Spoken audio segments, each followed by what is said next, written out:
ಗೆಳೆಯರೇ, ಭಾರತ ದೇಶದಲ್ಲಿ ಅತ್ಯಂತ ಸುಪ್ರಸಿದ್ಧ ಮತ್ತು ಪ್ರಸಿದ್ಧವಾದ ಒಂದು ಸೀರೆ ಯಾವ್ದಪ್ಪ ಅಂತಂದ್ರೆ ಎಲ್ಲರೂ ಹೇಳೋದು ಸಿಲ್ಕ್ ಸೀರೆ, ರೇಷ್ಮೆ ಸೀರೆಗಳು.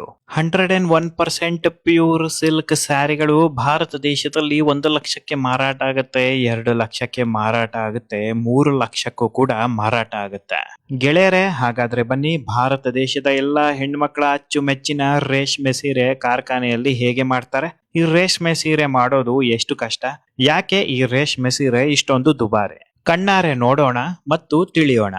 ಗೆಳೆಯರೆ, ನಿಮಗೆ ಗೊತ್ತಿರಲಿ, ರೇಷ್ಮೆ ಒಂದು ಕಡೆ ತಯಾರಾಗುತ್ತೆ, ಅಂದರೆ ಸಿಲ್ಕ್ ಒಂದು ಕಡೆ ತಯಾರಾಗುತ್ತೆ, ಸಿಲ್ಕ್ ಸೀರೆ ರೇಷ್ಮೆ ಸೀರೆಗಳು ಮತ್ತೊಂದು ಕಡೆ ತಯಾರಾಗುತ್ತೆ. ಮೊದಲಿಗೆ ರೇಷ್ಮೆ ತಯಾರು ಮಾಡುವ ರೇಷ್ಮೆ ಕಾರ್ಖಾನೆಯ ಸಿಬ್ಬಂದಿಗಳು ರೇಷ್ಮೆ ಹುಳಗಳ ಮೊಟ್ಟೆಯನ್ನು ಸಂಗ್ರಹಣೆ ಮಾಡ್ತಾರೆ. ರೇಷ್ಮೆ ಹುಳಗಳ ಮೊಟ್ಟೆಯನ್ನು ಮಾರಾಟ ಮಾಡುವವರೇ ಸಪರೇಟ್ ಆಗಿ ಇರ್ತಾರೆ, ಅವರ ಹತ್ರ ಮೊಟ್ಟೆಗಳನ್ನು ಖರೀದಿ ಮಾಡ್ತಾರೆ. ಸುಮಾರು 10 ರಿಂದ 14 ದಿನಗಳಾದ ಬಳಿಕ ಸಣ್ಣ ಸಣ್ಣದಾದ ಹುಳಗಳು ಮೊಟ್ಟೆಯಿಂದ ಹೊರಗಡೆ ಬರುತ್ತೆ. ಮೊಟ್ಟೆಯಿಂದ ಹೊರಗಡೆ ಬಂದ ಹುಳನೇ ರೇಷ್ಮೆ ಹುಳ. ಮೊಟ್ಟೆಯಿಂದ ಹೊರಗಡೆ ಬಂದ ತಕ್ಷಣ ಈ ಹುಳಗಳು ರೇಷ್ಮೆಯನ್ನು ಕೊಡೋದಿಲ್ಲ. ಇದಕ್ಕೆ ಅಂತ ಒಂದಿಷ್ಟು ಪ್ರೊಸೀಜರ್ಗಳು ಇದೆ. ಈ ಹುಳಗಳು ರೇಷ್ಮೆ ಹುಳಗಳಾಗೋದಕ್ಕೆ ಇನ್ನು ಸಾಕಷ್ಟು ದಿನಗಳಾಗುತ್ತೆ. ಇವು ಇನ್ನು ಚಿಕ್ಕ ಮರಿಗಳು. ಗೆಳೆಯರೆ, ಈ ಒಂದು ರೇಷ್ಮೆ ಹುಳಗಳು ಸಂಪೂರ್ಣವಾಗಿ 101% ಸಸ್ಯಾಹಾರಿ. ಯಾವುದೇ ರೀತಿ ಕೀಟಾಣು ಆಗಿರಬಹುದು, ಇರುವೆ ಆಗಿರಬಹುದು ತಿನ್ನೋದಿಲ್ಲ. ಈ ರೇಷ್ಮೆ ಹುಳಗಳು ಕೇವಲ ತಿನ್ನೋದು ಮುಲ್ಬೆರಿ ಎಂಬುವ ಎಲೆ. ಇದನ್ನು ಕನ್ನಡದಲ್ಲಿ ತುಟ್ಟೆ ಎಲೆ ಅಂತ ಕರೀತಾರೆ. ಈ ತುಟ್ಟೆ ಎಲೆ ತಿಂದೇ ರೇಷ್ಮೆ ಹುಳಗಳು ಜೀವಿಸೋದು. ಗೆಳೆಯರೆ, ಕಾರ್ಖಾನೆಯಲ್ಲಿ ಅತಿ ದೊಡ್ಡದಾದ ಒಂದು ಟ್ರೇ ಇರುತ್ತೆ. ಆ ಟ್ರೇಗೆ ರೇಷ್ಮೆ ಹುಳನ ಸುರಿತಾರೆ. ಈ ರೇಷ್ಮೆ ಹುಳಗಳ ಮೇಲೆ ತುಂಡು ತುಂಡಾಗಿರುವ ತುಟ್ಟೆ ಎಲೆನ ಸುರಿತಾರೆ. ರೇಷ್ಮೆ ಹುಳಗಳು ಒಂದು ದಿನಕ್ಕೆ 4 ರಿಂದ 5 ಬಾರಿ ಈ ಎಲೆನ ತಿಂದು ಬೆಳೆಯುತ್ತೆ. ಸುಮಾರು 20 ರಿಂದ 25 ದಿನಗಳ ತನಕ ನಿರಂತರವಾಗಿ ಈ ಎಲೆಯನ್ನು ತಿನ್ನುತ್ತಾ ರೇಷ್ಮೆ ಹುಳಗಳು ಮರಿ ರೇಷ್ಮೆಯಿಂದ ದೊಡ್ಡ ರೇಷ್ಮೆಯಾಗಿ ಬದಲಾಗುತ್ತೆ. 25ನೇ ದಿನಕ್ಕೆ 2 ರಿಂದ 3 ಇಂಚು ಗಾತ್ರದಷ್ಟು ಉದ್ದ ಆಗುತ್ತೆ. 20 ರಿಂದ 25 ದಿನ ಆಗಿದೆ, ರೇಷ್ಮೆ ಹುಳಗಳು ಎಲೆಯನ್ನು ತಿಂದು ದೊಡ್ಡದಾಗಿದೆ. ಮುಂದೇನ್ ಮಾಡುತ್ತೆ? ಈ ರೇಷ್ಮೆ ಹುಳಗಳು ತಿನ್ನೋದನ್ನ ನಿಲ್ಲಿಸುತ್ತೆ, ಹೊಸ ಕೆಲಸ ಆರಂಭ ಮಾಡುತ್ತೆ. ಹೊಸ ಕೆಲಸ ಯಾವ್ದಪ್ಪ ಅಂತಂದ್ರೆ ಓಲ್ಡ್ ಸ್ಕಿನ್ ಪೀಲಿಂಗ್ ಪ್ರೊಸೆಸ್. ರೇಷ್ಮೆ ಹುಳದ ಚರ್ಮ ಉದುರಲು ಶುರು ಆಗುತ್ತೆ, ಹೊಸ ಚರ್ಮ ಬೆಳೆಯಲು ಆರಂಭ ಆಗುತ್ತೆ. ಈ ಒಂದು ಪ್ರಕ್ರಿಯೆ ಶುರುವಾಗುವ ಸಮಯದಲ್ಲಿ ರೇಷ್ಮೆ ಹುಳಗಳನ್ನು ದೊಡ್ಡ ದೊಡ್ಡದಾದ ಬಾಕ್ಸ್ ಇರುವ ಟ್ರೇಸ್ ಅಥವಾ ರೌಂಡೆಡ್ ಬ್ಯಾಂಬೂ ಸರ್ಕಲ್ ಟ್ರೇಸ್ ಗಳಿಗೆ ಹಾಕ್ತಾರೆ. ರೇಷ್ಮೆ ಹುಳಗಳು ಆ ಕಡೆ ಈ ಕಡೆ ಜರುಗಬಾರದು ಮತ್ತು ಹೊರಗಡೆ ಎಲ್ಲೂ ಹೋಗಬಾರದು ಅಂತ ಈ ಒಂದು ಪ್ರಕ್ರಿಯೆ ಅನುಸರಿಸ್ತಾರೆ. ಮುಂದಿನ ಹಂತ ಯಾವ್ದಪ್ಪ ಅಂತಂದ್ರೆ ಕೋಕೋನ್ ಸ್ಪಿನ್ನಿಂಗ್ ಹಂತ, ಕೋಶ ಕಟ್ಟುವ ಹಂತ. ಹೊಸ ಚರ್ಮ ಬರುವ ತನಕ ತನ್ನನ್ನು ತಾನು ಮುಚ್ಚಿಕೊಳ್ಳುತ್ತೆ. ಅದು ಹೇಗೆ? ಈ ರೇಷ್ಮೆ ಹುಳಗಳು ತಮ್ಮ ಬಾಯಿಯಿಂದ ಒಂದು ತೆಳುವಾದ ಲಿಕ್ವಿಡ್ ಪ್ರೋಟೀನ್ ಅನ್ನು ಹೊರಗಡೆ ತರಲು ಶುರು ಮಾಡುತ್ತೆ. ಈ ಒಂದು ಲಿಕ್ವಿಡ್ ಹುಳದ ಬಾಯಿಯಿಂದ ಹೊರಗಡೆ ಬಂದ ತಕ್ಷಣ ಗಾಳಿ ಆಕ್ಸಿಜನ್ಗೆ ಕಾಂಟ್ಯಾಕ್ಟ್ ಆಗಿ ಸಿಲ್ಕ್ ಥ್ರೆಡ್ ಆಗಿ ಟರ್ನ್ ಆಗುತ್ತೆ.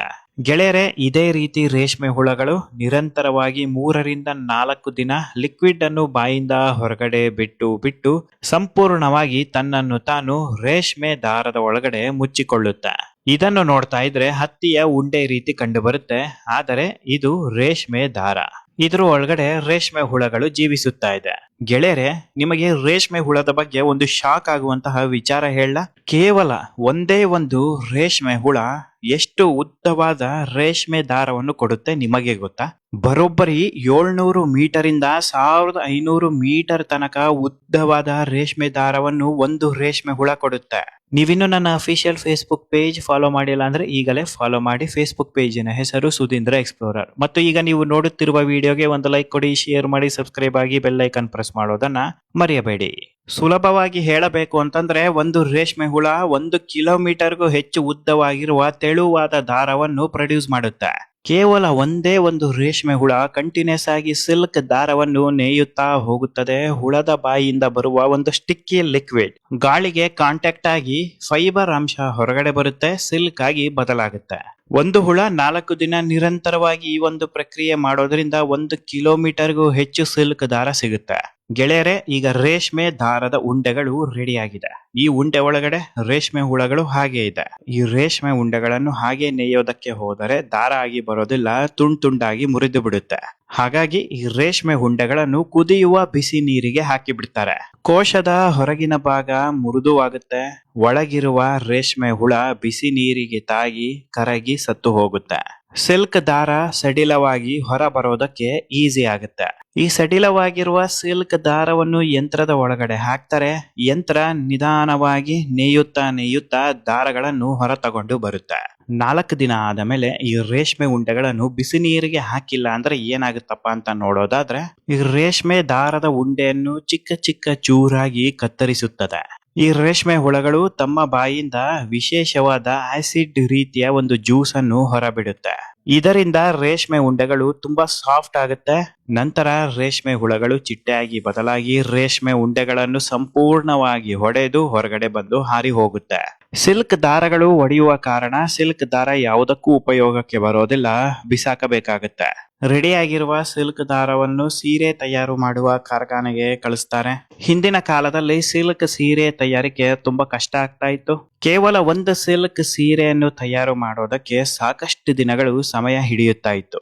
ಆದ್ರೆ ಈಗಿನ ಕಾಲದಲ್ಲಿ ಸಾಕಷ್ಟು ಆಟೋಮೆಟಿಕ್ ಸಿಲ್ಕ್ ಸೀರೆ ತಯಾರಿಕೆ ಮಷಿನ್ಗಳು ಮಾರುಕಟ್ಟೆಗೆ ಬಂದಿದೆ. ಈ ಮಷಿನ್ ಒಳಗಡೆ ಸಿಲ್ಕ್ ದಾರವನ್ನು ಹಾಕಿದ್ರೆ ಸಾಕು, ಸಂಪೂರ್ಣವಾದ ಸೀರೆಯನ್ನು ರೆಡಿ ಮಾಡಿ ಬಣ್ಣ ಹಾಕಿ ಡಿಸೈನ್ ಮಾಡಿ ಹೊರಗಡೆ ತಗೊಂಡು ಬರುತ್ತೆ.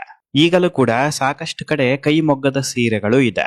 ಮಷೀನ್ ಇಂದ ಹೊರಗಡೆ ಬರುವ ಸಿಲ್ಕ್ ಸೀರೆ 101% ಶುದ್ಧವಾದ ಸಿಲ್ಕ್ ಸೀರೆಯ ಬೆಲೆ 50,000 ಇದ್ರೆ 101% ಶುದ್ಧವಾದ ಸಿಲ್ಕ್ ಕೈಮೊಗ್ಗದ ಸೀರೆಗಳು 1 ಲಕ್ಷಕ್ಕೂ ಅಧಿಕ ಬೆಲೆ ಇರುತ್ತೆ. ಈ ಸಿಲ್ಕ್ ದಾರವನ್ನು ಕೈಯಾರೆ ಸೀರೆಯಾಗಿ ಬದಲಾಯಿಸೋದಕ್ಕೆ ಸಾಕಷ್ಟು ಸಮಯ ಹಿಡಿಯುತ್ತೆ. ಕೈಮೊಗ್ಗದವರಿಗೆ ಸಂಬಳ ಕೊಡಬೇಕು. ಅಷ್ಟೇ ಅಲ್ಲ, ಈ ಕೈಮೊಗ್ಗದ ಸೀರೆಗಳು ಸಾಕಷ್ಟು ಡೆಲಿಕೇಟ್ ಆಗಿರುತ್ತೆ, ಹುಷಾರಾಗಿ ಹ್ಯಾಂಡಲ್ ಮಾಡಬೇಕು. ಹಾಗಾಗಿ ಈ ಕೈಮೊಗ್ಗದ ರೇಷ್ಮೆ ಸೀರೆಗಳು ಯಾವತ್ತಿದ್ರೂ ದುಬಾರಿನೇ.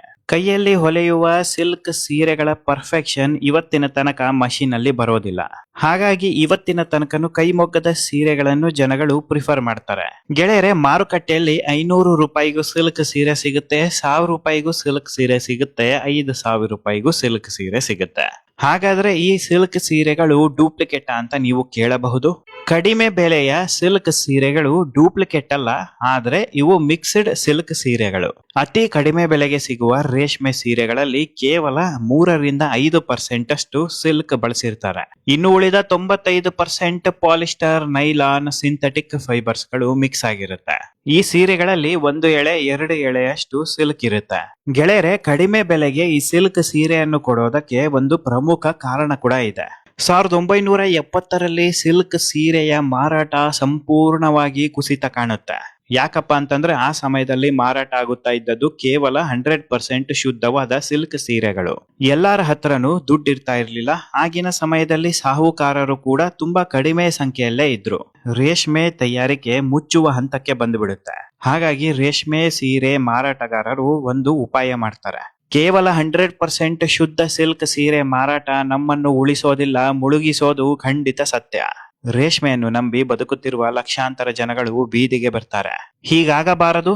ಸಿಲ್ಕ್ ವ್ಯಾಪಾರ ಇನ್ನು ಹೆಚ್ಚಾಗಬೇಕು ಅಂತ ಸಾಧಾರಣ ಸೀರೆಗೆ ಸಿಲ್ಕ್ ಅನ್ನು ಬೆರೆಸುವ ಒಂದು ಪ್ರಯತ್ನ ಮಾಡ್ತಾರೆ. ಸಕ್ಸಸ್ ಆಗುತ್ತೆ. ಈ ರೀತಿ ಮಾಡೋದ್ರಿಂದ ರೇಷ್ಮೆ ಸೀರೆಯ ವ್ಯಾಪಾರ 100 ಪಟ್ಟು ಹೆಚ್ಚಾಗಿ ಬಿಡುತ್ತೆ. ಸಾಧಾರಣ ಸೀರೆಯ ಮಾರಾಟ ಯಾವಾಗಲೂ ಭಾರತ ದೇಶದಲ್ಲಿ ಹೆಚ್ಚಾಗೇ ಇರುತ್ತೆ. ಈ ಸಾಧಾರಣ ಬೆಲೆಯ ಸೀರೆಗೆ 5-10% ಸಿಲ್ಕ್ ಅನ್ನು ಬೆರೆಸೋದ್ರಿಂದ ಸಿಲ್ಕ್ ಮಾರಾಟ ಕೂಡ ಹೆಚ್ಚಾಗುತ್ತೆ.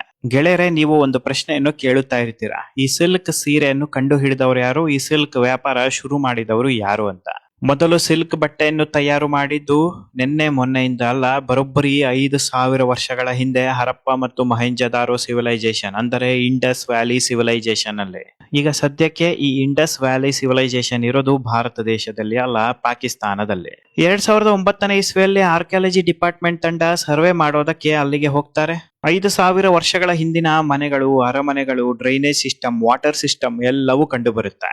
ಹೀಗೆ ಸರ್ವೆ ಮಾಡ್ತಾ ಒಂದಿಷ್ಟು ಬಟ್ಟೆಗಳು ಕೂಡ ಆರ್ಕಿಯಾಲಜಿ ಡಿಪಾರ್ಟ್ಮೆಂಟ್ ತಂಡಕ್ಕೆ ಸಿಗುತ್ತೆ. ಬಟ್ಟೆಗಳನ್ನು ಲ್ಯಾಬ್ ಅಲ್ಲಿ ಪರೀಕ್ಷೆ ಮಾಡಿದಾಗ ಗೊತ್ತಾಗುತ್ತೆ ಇವು ಪ್ಯೂರ್ 100% ಸಿಲ್ಕ್ ಬಟ್ಟೆಗಳು ಅಂತ. ಅಲ್ಲಿಗೆ ಕನ್ಫರ್ಮ್ ಆಗುತ್ತೆ ಸುಮಾರು 5,000 ವರ್ಷಗಳ ಹಿಂದೆನೆ ರೇಷ್ಮೆ ತಯಾರಾಗಿತ್ತು ಅಂತ. ಇಂಡಸ್ ವ್ಯಾಲಿ ಸಿವಿಲೈಸೇಷನ್ ಸ್ಥಳದಲ್ಲಿ ಬಿಟ್ಟರೆ ಬೇರೆ ಯಾವ ಸ್ಥಳ ಆಗಿರ್ಬೋದು, ಯಾವ ದೇಶ ಆಗಿರ್ಬೋದು, ಯಾವುದೇ ಪ್ರದೇಶದಲ್ಲೂ ಸಿಲ್ಕ್ ಕಂಡು ಬಂದಿಲ್ಲ. ಗೆಳೆಯರೆ, ಈಗ ನೀವು ಹೇಳಿ, ರೇಷ್ಮೆ ತಯಾರಿಕೆ ಮತ್ತು ರೇಷ್ಮೆ ಸೀರೆಯ ಬಗ್ಗೆ ಮಾಹಿತಿ ಹೇಗಿತ್ತು? ನಿಮ್ಮ ಮನೆಯಲ್ಲಿ ಎಷ್ಟು ರೇಷ್ಮೆ ಸೀರೆಗಳು ಇದೆ ಮತ್ತು ರೇಷ್ಮೆ ಸೀರೆ ನಿಮಗೆ ಇಷ್ಟನಾ? ದಯವಿಟ್ಟು ನಿಮ್ಮ ಅಭಿಪ್ರಾಯ, ಅನಿಸಿಕೆಗಳೆಲ್ಲವನ್ನು ಕಮೆಂಟ್ ಮೂಲಕ ತಿಳಿಸಿ. ನನ್ನದೊಂದು ಅಫಿಷಿಯಲ್ ಫೇಸ್ಬುಕ್ ಪೇಜ್ ಇದೆ, ಸುಧೀಂದ್ರ ಎಕ್ಸ್ಪ್ಲೋರರ್ ಅಂತ. ಫಾಲೋ ಮಾಡಿಲ್ಲ ಅಂದ್ರೆ ಈಗಲೇ ಫಾಲೋ ಮಾಡಿ. ಗೆಳೆಯರೆ, ನಿಮ್ಮ ಅಮೂಲ್ಯವಾದ ಸಮಯವನ್ನು ಖರ್ಚು ಮಾಡಿ ಇಷ್ಟಪಟ್ಟು ವಿಡಿಯೋ ನೋಡಿ ಲೈಕ್ ಮಾಡಿದ್ದಕ್ಕಾಗಿ ನನ್ನ ಹೃದಯಪೂರ್ವಕ ಧನ್ಯವಾದಗಳು.